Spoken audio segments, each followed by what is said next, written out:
খোদার ঘরে নালিশ করতে দিল না আমারে, পাপ পুণ্যের বিচার এখন মানুষে করে, পাপ পুণ্যের বিচার এখন মানুষে করে। আমার দুঃখের কথা শোনার মতো কোনো মানুষ নাই, আমি কার কাছে জানাই?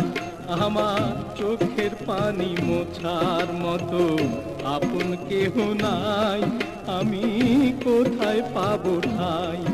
আরে শোন রে মানুষ শোন, এই দুঃখেরই আগুন ও আর কতকাল জ্বালিয়ে রাখবি আমার অন্তর।